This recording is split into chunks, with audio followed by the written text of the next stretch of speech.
You were never supposed to hear this. And by the time you do, they'll already know you know. That's how it starts. Not with a bang, but with a whisper buried in a book you'll never find, hidden in a language you were never taught, protected by men you'll never see. There's an empire older than nations. It doesn't fly flags. It doesn't run for office. And it doesn't make headlines because it owns them. This empire isn't built on land, gold, or steel. It's built on something far more dangerous: belief. Control not the laws, but the mind. And you control everything. Before Rome, before Babylon, before any history your school ever dared to teach you, there was the architect, the designer, the original mind who realized if you could shape man's sense of reality, you would never need to lift a sword. You could make him build his own prison and worship it. The symbols you ignore, the rituals you laugh at, the monuments no one explains. All of it has meaning. None of it is accidental. From the layout of Washington, D.C. to the architecture of Vatican City, from the eye atop the pyramid to the crown worn by monarchs, it's not art. It's engineering, psychological scaffolding, spiritual domination. And you? You were born into a script, a pre-written identity, a loop. The empire doesn't conquer you with armies. It conquers you with stories, with fear, with routine, with the myth that you are free. But that's the greatest trick. You are trained to reject the truth when it knocks, conditioned to laugh at the very idea that unseen forces still guide your every step. But laughter is the reflex of the programmed. It is not strength. It is not sovereignty. There's a reason powerful men in private speak of bloodlines, not brands, of oaths, not tweets, of symbols, not slogans. And you're going to learn why. But I warn you, once you see it, you won't be able to unsee it. This is not a video. This is initiation. Welcome to the descent. Let me tell you something the textbooks will never dare print. The world you see, it's a theater. The real power hides behind the curtain. They give you presidents, kings, elections, wars, revolutions, all perfectly choreographed. Distractions, bread and circus for the domesticated mind. Meanwhile, the true architects of history remain nameless, faceless, timeless. There was no moment in history when you were truly free. Only moments when the leash was made invisible. Take the Rothschilds, not the name you hear in conspiracy circles, but the legacy that stretches beyond money into the very design of the financial system itself. They didn't just get rich. They created the game that made riches possible. Banking was never about wealth. It was about leverage. You see numbers in a bank account.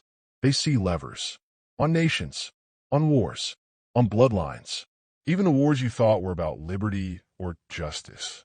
They were currency resets, land transfers, ritual sacrifices to shift power from one hand to another. Every 100 years, the empire reinvents itself, not to collapse, but to evolve. The Roman Empire never fell. It just changed uniforms.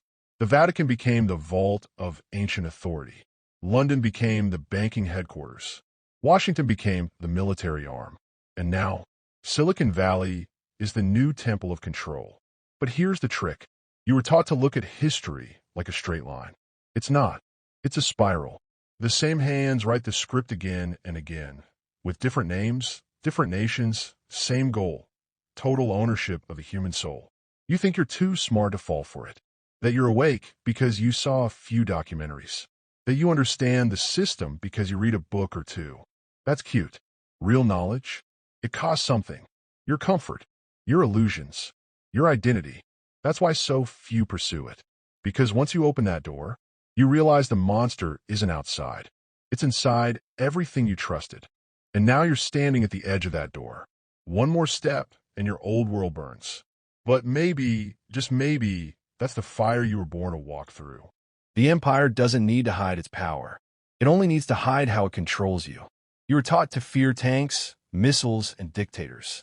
But those are primitive tools. The true rulers evolved centuries ago. They realized, if you control the symbols, you control the subconscious. If you control the subconscious, you control the man. And if you control the man, you control the world. Look around. Why do judges wear black robes? Why are corporations persons in law? Why do you pledge allegiance in school before you even understand language? Because it's not about what you think, it's about what thinks for you. Let me show you something. Every court is a ritual. Every bank, a temple. Every flag, a sigil. The words you use, currency, charge, bond, trust, are the language of magic, not metaphorical magic. Real, ancient, ritual control of the psyche through symbols and contracts. Your birth certificate? It's not just a record. It's a bond, a commercial instrument. The moment you're born, you're entered into a system of maritime law, law of the sea, where you are treated not as a living soul, but as cargo. That's why it's called delivery. That's why your name appears in capital letters on official documents. It's not you. It's your legal fiction. You're strawman. They taught you to mock these ideas before you could even question them. Because the first rule of control is never let the subject realize he is enslaved. You walk through a world of contracts you never consented to, rituals you never understood, beliefs you never examined. But that's the point. Consent was never the goal. Obedience was. This empire doesn't use force, it uses form. Ritual. Agreement. Even if you don't understand the terms. And here's the cruel genius of it all. The system gives you just enough comfort to keep you quiet. Just enough dopamine to stay distracted.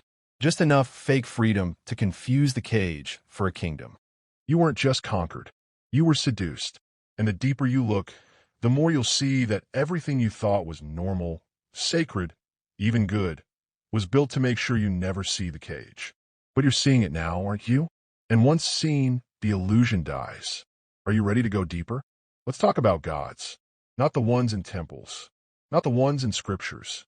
I'm talking about the gods you were never allowed to name. The ancient ones. The real ones. The ones that demanded not worship, but obedience. Blood. Power. Every civilization had them. They were called different names, but they shared the same appetite. Control of the human soul through fear, ritual, and sacrifice. And here's the part your history teacher will never say out loud. They never left. They were rebranded, sanitized, hidden in plain sight behind institutions, symbols, and empires that you think are secular, scientific, or democratic. Ever wondered why the elites are obsessed with Saturn? Why the cube shows up in Mecca, in Manhattan, in the logos of tech giants? Because Saturn was not just a planet. It was the god of time, control, limitation, and death. The architect of order through oppression. And its worship never stopped. It simply changed form. The black robe of the judge? Saturn. The mortarboard you wear at graduation? Saturn. The clock that rules your day, that measures your life in seconds, minutes, hours? Saturn. You're living inside a temple, and you don't even see the altar. And the priests of this cult? They don't wear robes. They wear suits, lab coats, uniforms. They preach not from pulpits, but from podiums, screens, and courts. They offer you salvation not through prayer, but through consumption. Identity, obedience. Do this, wear this, take this, say this, trust us. And every time you comply, you sacrifice a piece of yourself to the machine. You see, the old gods didn't demand belief. They demanded loyalty. And loyalty today looks like silence, like submission, like the death of your intuition, replaced by trusting the experts. But ask yourself this. Why are the same ancient symbols used by the world's most powerful institutions? Why do the same sacred geometries appear in corporate logos, cathedral floors, and satellite coordinates? Because they never stopped practicing the old magic. They just made you think it was science, or progress, or democracy. But the altar is still wet. The rituals still echo. The system still feeds.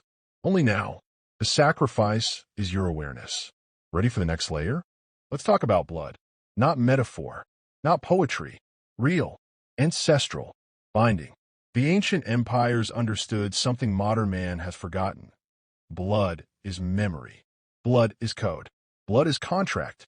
It's why rulers obsess over bloodlines, not resumes. It's why the thrones of Europe were built on cousin marriages and secret births. It's why the elite today still trace their lineage not to presidents, but to pharaohs, Caesars, priests. Because power doesn't transfer through elections. It flows through veins. They hide it behind charities, corporations, and credentials. But underneath, the world is still ruled by dynasties. Families who never lost their grip, only changed their masks. They don't want your vote. They want your energy, your compliance, your children. The school system wasn't made to educate you. It was designed by Prussian architects of obedience to condition factory workers, soldiers, and citizens who never ask the wrong questions. Sit down. Stay quiet. Memorize. Obey. Now repeat after me. I am free. You were born into a spell. A generational hypnosis so effective, it teaches you to laugh at anyone who tries to break it. And the bloodlines? They know it. They've kept the real history, the ancient calendars, the alchemical formulas, the frequencies that affect your biology, the rites that bind minds to systems, the rituals that fragment the self and create obedient fragments. They don't rule with brute force. They rule through trauma, through carefully timed events, generational shocks, media narratives that condition a fractured society into begging for protection from the very hand that holds the whip. The false flag is not modern. It is ancient. Ask yourself, how many times in history has a nation been attacked? Only to find out, decades later, it was orchestrated by its own hand?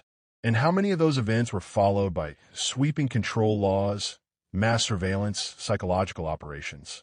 Trauma is the tool. Confusion is the fog. Compliance is the harvest. And they've been planting seeds for centuries. But now you're seeing the pattern, the script, the blood trail. And once you follow it far enough, you find what they never wanted you to see. The throne was never empty.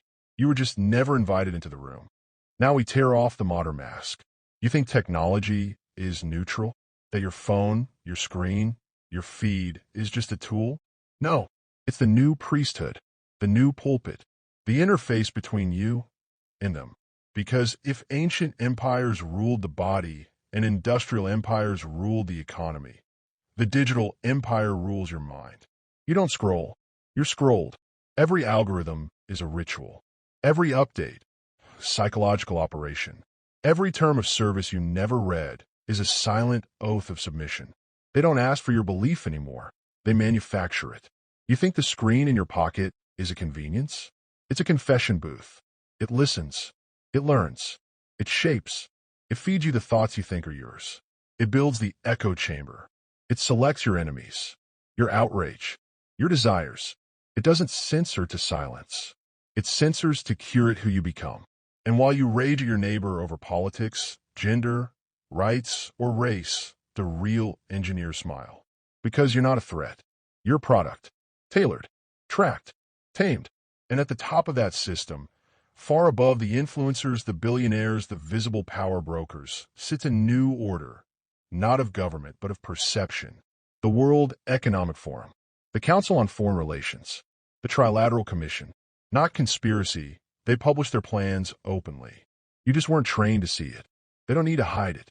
Because the most effective prison is the one where the inmates mock anyone who tries to escape.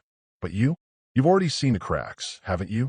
The glitch in the pattern, the questions that wouldn't stay silent, the knowing that grew in the back of your mind like a forgotten language. And now you're here.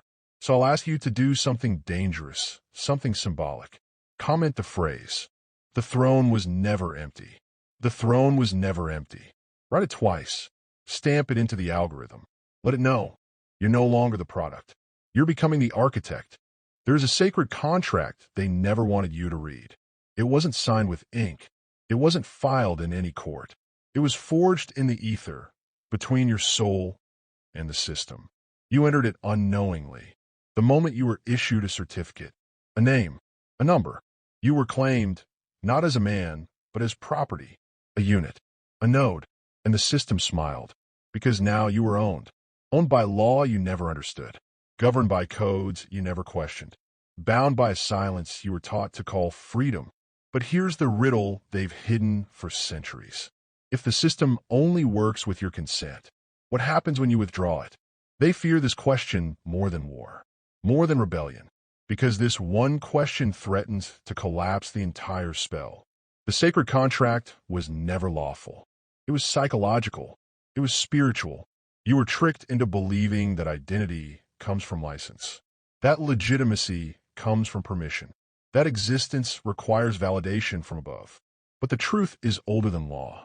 You are sovereign by design, not because of papers, borders, or bureaucrats, but because the breath in your lungs didn't come from any institution.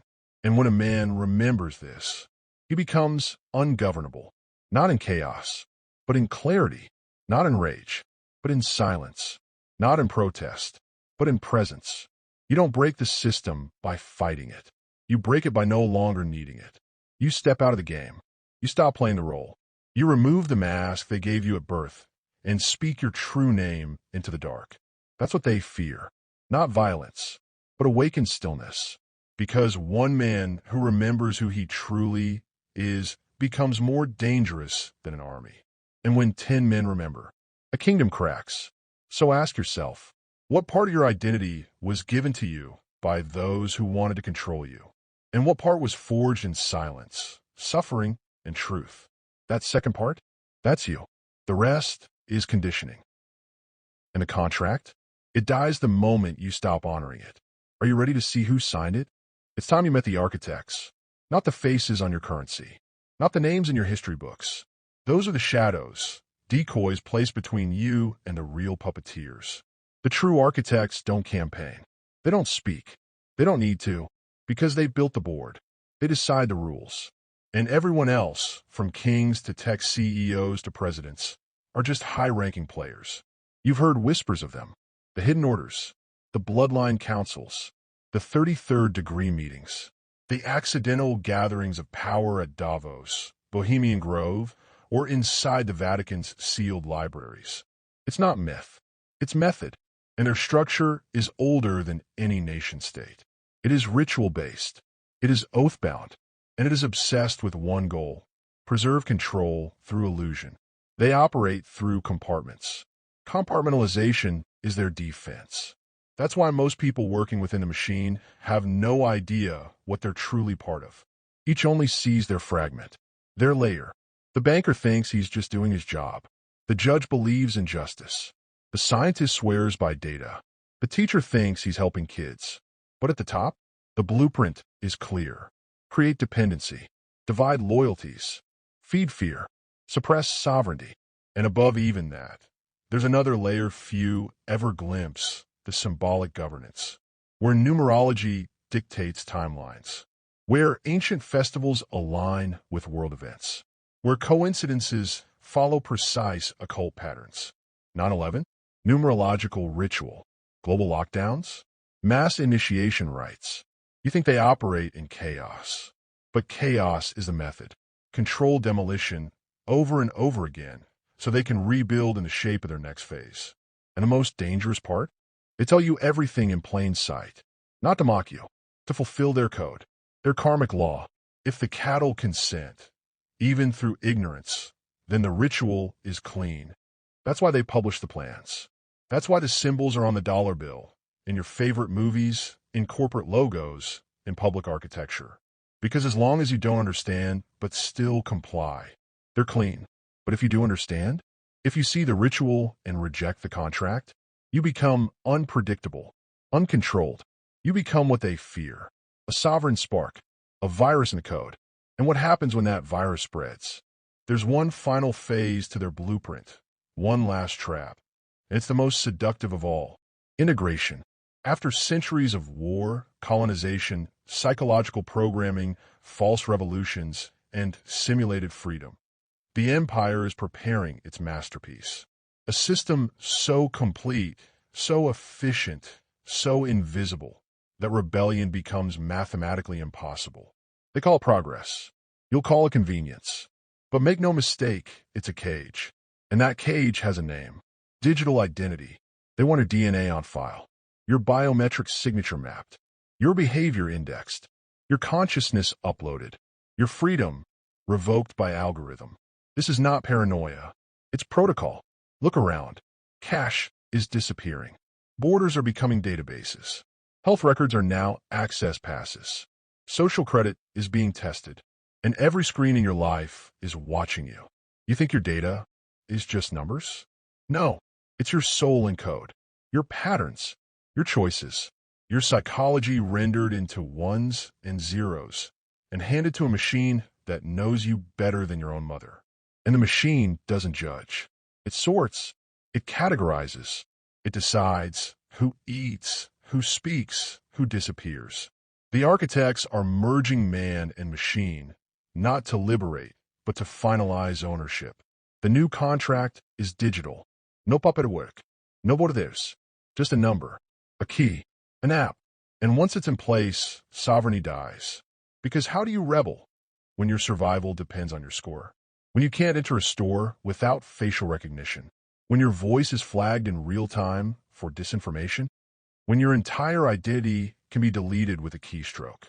This is the great reset they speak of. This is the new world they toast behind glass doors. A planet ruled not by armies, but by interfaces. And once you're inside, there's no escape. Unless you choose now, while there's still breath in your lungs, while fire still flickers in your spirit, to stand outside, to unplug not just from the tech, but from the spell, to become untouchable, unscannable, unknowable to the system that feeds on compliance. Because the real revolution is not violent. It is invisible. It is the man who sees the trap and refuses to walk in. Now, are you ready for the final descent? They have infiltrated your schools. They have captured your currency. They have rewritten your history, hijacked your future, and hacked your very sense of identity. But there is one thing they still cannot touch. One force that remains outside the reach of their satellites, their psyops, their biometric rituals. It is not physical. It is not visible. But it is real. Your inner sovereignty. They can program your thoughts, but they cannot own your will. They can drug your body, but they cannot extinguish your flame. Because buried beneath the layers of indoctrination lies a weapon so ancient, so uncontrollable, it terrifies them. Awareness. Not the kind you post about. Not the kind found in books. I'm talking about pure, radical awareness. The unfiltered presence that sees through illusion, that cuts through lies, that cannot be bribed or blackmailed or broken. It is the only thing that makes you dangerous. Because the awakened man does not react. He chooses. He does not conform. He creates. He does not beg for freedom. He embodies it. And this is what they fear. Not mobs, not protests, but the quiet, unshakable knowing of a man who remembers who he is. That's why they fill your life with noise. Why your attention is hijacked. Why every moment is engineered to distract you from the stillness where power is born. Because when you sit in that silence long enough, you remember that no title, badge, or certificate can give you authority. You are authority, not over others, but over your own domain, your thoughts, your choices, your soul. And when enough men awaken to that truth, empires fall without violence, without bullets, without war. Because the system doesn't collapse when it's attacked. It collapses when it's no longer believed in. That's the secret. That's why the throne was never empty, because it always sat within you. And the moment you claim it, the matrix shatters. Prepare yourself. This is the part they were hoping you'd never hear. The prophecy buried in ashes, whispered through secret lineages, spoken in tongues that no longer have names. A time would come, our time, when the empire would reach its apex, when control would be so absolute, so seamless, so worshipped that the enslaved would call it salvation. And in that moment, when man was most mechanized, most broken, most disconnected from his divine self, a fracture would occur. Not from above, not from rebellion, but from within. The prophecy was not about war. It was about return. A return to the original man, the ungoverned flame, the sovereign spark, the one who remembers. You are that man, not an ego, but an essence. Because only the man who's been fully broken by the lie can be reborn in truth. Only the man who's seen through every false prophet can become his own voice. Only the man who descended into darkness without a guide can walk out with light. That is who you are now, and that's why they are afraid. Because they know, once you've seen through the mask, There's no putting it back on. Once you've unplugged from a myth, you become immune to their shame, to their fear, to their systems. You stop asking for permission to exist. You stop waiting to be saved. You stop obeying laws that were written in secret chambers by men who serve no God you recognize. And in that stillness, that sovereignty, that silence, you become the one thing they can't predict. Free. So now it begins, not with violence, but with refusal, not with outrage, but with awakening, not with protest, but with presence. The world is collapsing into the next form. But you do not collapse. You rise. You rise like memory, like flame, like the prophecy itself. Because the throne was never in Rome, never in London, never in Washington. The throne was always in you. And now, you remember, let them hear it. The throne was never empty. The throne was never empty. You're not watching a video. You're becoming the fire. Now go and light the dark. Fire.